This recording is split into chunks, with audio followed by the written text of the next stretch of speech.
सो है एस्पिरेंट्स, अगर आपने नीट 2024 का ये जो पेपर हुआ था ये दिया था और उसके रिजल्ट के बारे में आप बातचीत करना चाहते हैं तो उसी के लिए एक वीडियो है। मैंने अभी हाल ही में वीडियो देखा, तरुण सर का वीडियो देखा, एक अलग सर का वीडियो देखा, एमआर सर के वीडियो देखे और इसी तरीके से एनवी सर का वीडियो चल रहा है जिसमें वो डिस्कशन कर रहे हैं, पूरा डिटेल डिस्कशन कर रहे हैं, जेन्युइन चीज़ें अपनी तरफ से बताने की कोशिश कर रही है, किस किस तरह से चीज़ें हुई हैं, क्या क्या स्कैम वगैरह हुआ है, ये सब चीज़ें हमारे सामने आ चुकी है। मैं जस्ट अभी वीडियो देख रहा था, रिसेंट जो वीडियो मैंने देखा वो तरुण सर का देखा।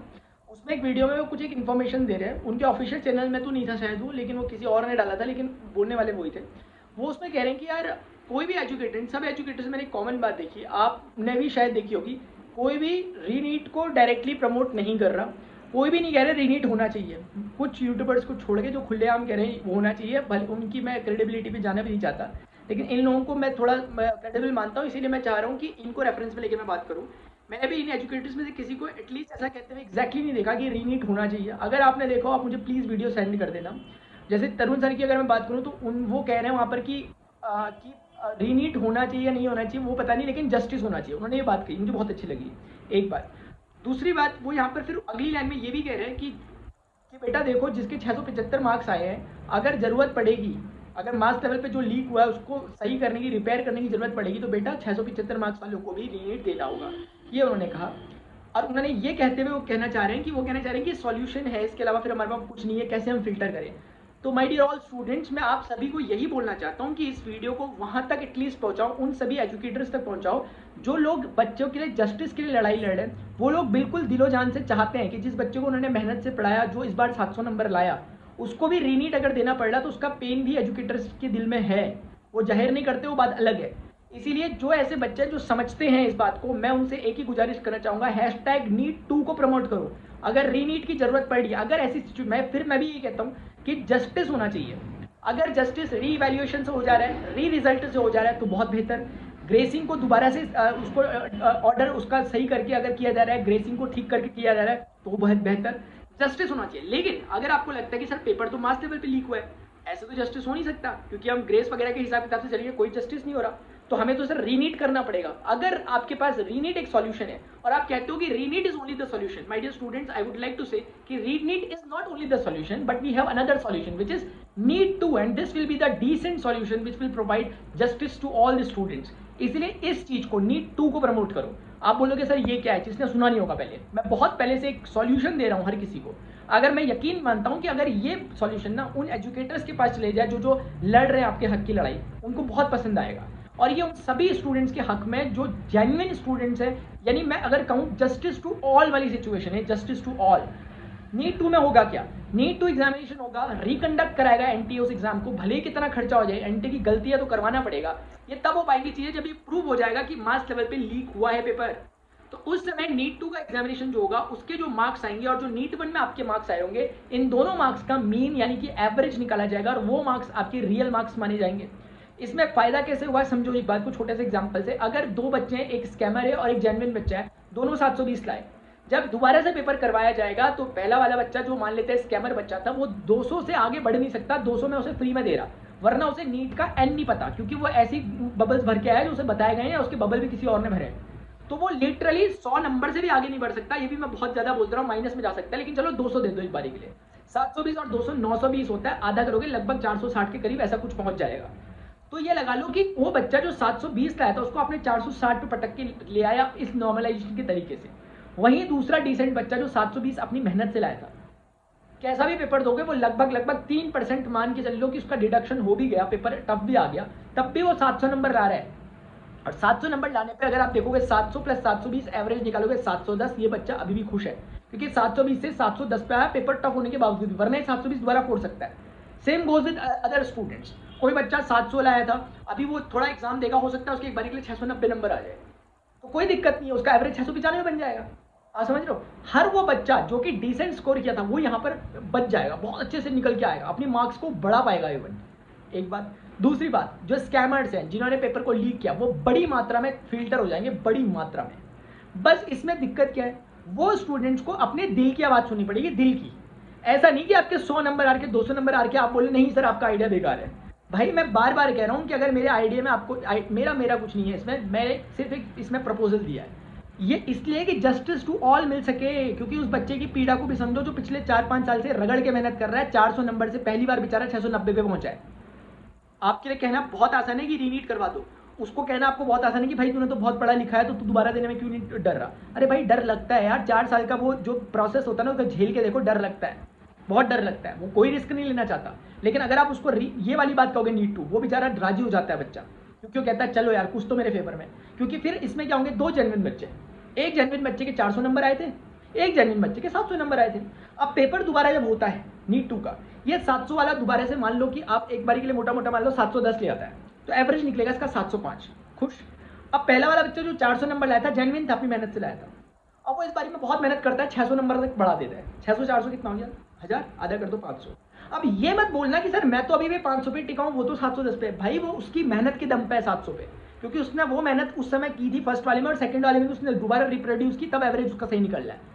तो यहाँ पे सेम बैटल ग्राउंड में आप लोग आ पा रहे हो, तो इसमें ये सवाल नहीं होगा कि सर ऐसे तो जो टॉपर है उसके तो अच्छे आने चाहिए ना, उसके तो अच्छे यार, वो तो डिजर्व करता है ना। सवाल ये थोड़े ना है कि हमारा सवाल सिर्फ एक है, ये बात नहीं है कि अगर कोई जेन्युइन बच्चा 400 नंबर लाया तो उसको कुछ भी हक नहीं है ये बोलने का कि पेपर रीनीट करवाओ, ये करवाओ। भाई सवाल ये है कि पेपर हो गया, लीक हो गया, सब कुछ हो गया, मान लेते हैं बहुत बड़ी धांधली हुई है, मान लेते हैं बहुत बड़ी धांधली हुई है, लेकिन आपके 400 मार्क्स क्यों आए? सवाल ये है। थोड़ा सा कड़वा लगेगा, थोड़ा सा, लेकिन लॉन्ग टर्म के लिए अगर आप दिल से सोचोगे इस बात को तो आपको समझ में आएगा कि मैं बहुत सही बात आपसे बोल रहा हूँ। ठीक है, मैं आपको चिकनी चुपड़ी बातें बोल सकता हूँ जैसी चल रही है। मुझे नहीं दिख रहा क्या यार कि YouTube में लोग किस किस तरह की बातें बोल रहे हैं। एक दिन में 10-10 वीडियो बना दे रहे हैं, ले भाई रीनीट होगा, रीनीट होगा, ऐसे सपने दिखा रहे हैं उलूल जुलूल। एक बार इन लोगों को बोलो कि सामने आकर एक बार खड़े होकर प्रॉपरली किसी चीज, किसी के सामने आकर एक आपने फैक्ट रखने की कोशिश करो। मैं बोल रहा हूँ इंटर ने गलती की है, सब कुछ किया, लेकिन सॉल्यूशंस को जरा तरीके से जानने की कोशिश करो। ऐसा ना करो कि आपके पास 100 बच्चे हैं और उनमें एक बच्चा आप 100 लोगों के पक्ष में इसलिए हो गए क्योंकि वो मेजोरिटी में, और एक बच्चा कौन सुन रहा है उसके बाद आप उसके लिए कुछ नहीं बोल रहे। तो इसलिए गलत तरीके से ना करें, क्योंकि एक बच्चे के साथ भी अगर इनजस्टिस होगा तो ये विश्वास उठ जाएगा। वो बच्चा जो कि 700 नंबर स्कोर कर रहा है और अगर उसको रीनीट देना पड़ रहा है और किसी कारण से वो 700 की जगह 650 स्कोर कर देता है, तो मैं इसे इनजस्टिस मानूंगा। पता है आपको क्योंकि इसलिए इनजस्टिस मानूंगा कि एवरेज होना चाहिए था, ताकि उसे कम से कम बेनिफिट तो मिले उसकी पिछली बातों का। उसकी गलती क्या थी? मैं इकलौता अभी तक फिलहाल ऐसा हूं जो इन बच्चों के लिए भी लड़ रहा हूं। मैं एक तरफा नहीं हो रखा, मैं ये नहीं कह रहा कि रीनीट मत कराओ, मैं कह रहा हूँ रीनीट करवाओ, लेकिन ध्यान रखो सम कंडीशंस का। और अगर आप ऐसा कराते चलोगे तो हर किसी बच्चे को प्रॉपर जस्टिस मिल पाएगा। और जो भी जेन्युइन बच्चा, अगर आपके 300 नंबर भी आ रखे ना, दिल से कबूल करो, बोलो सर कि हाँ सर मेरे 300 नंबर आ रखे हैं, ईमानदारी दिखाओ, लॉयल बनो प्लीज। ऐसा नहीं कि यार आप अपना एक बहुत स्वार्थीपन देख रहे हो, मुझे मजा नहीं आएगा ये चीज देख के। मेरा बच्चा, मेरे देश का बच्चा अगर ऐसा सोच रहा है तो वो इतना स्वार्थी हो सकता है कि वो अपने मार्क्स उसके 300 आ रहे हैं, वो सोच रहा है कि नहीं कार्य कुछ भी नहीं पाओगे, तब भी नहीं उखड़ पाएगा कुछ। 300 नंबर अगर तुम्हारे रीनीट में 1 साल के पेपर की प्रिपरेशन के बाद, तो 1 महीने की प्रिपरेशन करने के बाद अगर रीनीट हो भी जाता है तो तुम बहुत चांस है कि तुम 300 से भी नीचे गिर जाओ, बहुत चांस है। समझ रहे हो आप मेरी बात को? तो मैं बहुत दिल से इस बातों को कह रहा हूँ, मेरी बातों को समझो। अगर कोई भी आप में से मेरे से असहमत है, बहुत आपकी ये आपका फ्रीडम है कि आप मेरे से असहमत हो सकते हो, लेकिन आप कुछ भी लिख सकते हो, ये भी आपकी फ्रीडम है नीचे कमेंट सेक्शन में। लेकिन मुझे बहुत खुशी होगी अगर आप मुझे एक लॉजिक के साथ, एक रीजन के साथ बोलो कि सर नहीं रीनीट बेटर है, नीट टू बेटर नहीं है। आप मुझे बताने की कोशिश करो। मैं ये नहीं कह रहा नीट टू कराओ, मैं कह रहा हूँ अगर ऐसी कंडीशन बन जाती है कि जब पेपर मास लेवल पे लीक हुआ है, मैंने टीचर्स को बोलते हुए सुना है, वो टीचर्स कह रहे हैं, उनके दिल से आवाज आ रही है कि बेटा इनजस्टिस हो जाएगा, इसीलिए हमें रीनीट करवाना पड़ेगा। मैं कह रहा हूं सर उसका सॉल्यूशन है हमारे पास, इनजस्टिस नहीं होगा और प्रॉपर 100% जस्टिस होगा अगर हम नीट 2 कराएंगे तो। मैं उम्मीद करता हूं कि आप लोग वो बच्चे हैं जिन्होंने नीट का एग्जाम भरा है, जो फिजिक्स, केमिस्ट्री, बॉटनी, जूलॉजी जैसे सब्जेक्ट पढ़ते हैं। एक छोटा सा मैंने जो कॉन्सेप्ट बताया ये सबको समझ में आ चुका होगा। स्टिल किसी को लगता है कि नहीं है, हम आपसे असहमत है, प्लीज कोशिश करें नीचे जाकर सहमति अपने क्वेश्चंस को लिखें। वो बच्चे जो मेरी बात से सहमत है, #NEET2 को प्रमोट करो, कोशिश करो कि इस वीडियो को अथॉरिटीज तक पहुंचाओ, इस वीडियो को एटलीस्ट हमारे एजुकेटर्स तक पहुंचाओ जो कि लड़ाइयां लड़ रहे सुप्रीम कोर्ट तक, ऑनरेबल कोर्ट तक।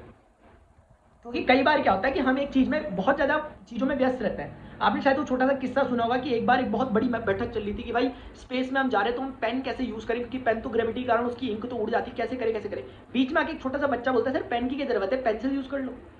समझ गए बात? तो बहुत बड़ा बात तो नहीं बोल दी बच्चे ने, लेकिन जिस तरफ लोग अपनी हाई थ्योरीज लगा रहे थे कि ऐसी पेन बनाएंगे जिसकी एंटी ग्रेविटी होगी वगैरह वगैरह, लेकिन उस बच्चे ने एक छोटा सा सॉल्यूशन, वो बच्चा मैं हूँ, वो बच्चा मैं हूँ। बहुत बड़े बड़े लोग बहुत अच्छी अच्छी बातें कर रहे हैं, लेकिन मैं एक छोटी सी बात बोल रहा हूँ कि पेंसिल का यूज कर लो, छोटा सा एक एवरेज का यूज कर लो जो प्रॉपर 100% जस्टिस दे सकता है। जो बच्चों को लगता है मेरे 300-400 मार्क्स है, क्या करूं, आराम से ड्रॉप लो, मेहनत से पढ़ाई करो। 7 बजे मेरी रेगुलर क्लास चलती है, free of cost, live class free of cost, जो कभी भी पेड नहीं होगी। कोई प्रमोशन नहीं कर रहा हूं क्योंकि फ्री ऑफ कॉस्ट है, कोई पेड होती तो मैं एक बारी के लिए बोलता प्रमोशन है। 7 बजे मैं फिजिक्स की क्लास लेता हूँ, मैं इसी चैनल में, प्रणव पांडे यूट्यूब चैनल में, आप उसे देखो, आराम से देखो, अपनी तैयारी करो, दबा की तैयारी करो, बहुत अच्छा रिजल्ट आपका आएगा। लेकिन भीड़ का हिस्सा मत बनो, जब तक अपने दिल की, अपने अंदर की आत्मा जो है ना उसे मारो मत, बस मैं इतना कहना चाहता हूँ। दिल से अगर आवाज़ आ रही है, जैसे मेरे दिल से आवाज़ आ रही है ना, मैं हल्ला मचा मचा के बोल रहा हूँ। अगर मेरे सामने 25 लाख बच्चे एक तरफ हो जाए और एक बच्चा एक तरफ रहे जो बेचारा 700 नंबर ला रखा, जो नहीं चाहता, मैं इस एक बच्चे के साथ रहूंगा, 25 लाख के साथ नहीं रहूंगा। लेकिन जो सॉल्यूशन मैंने अभी दिया है, ये पूरे 25 लाख को एक साथ सेटिस्फाई करने वाला सॉल्यूशन है। आई होप आपको समझ में आया होगा मैंने क्या कहा।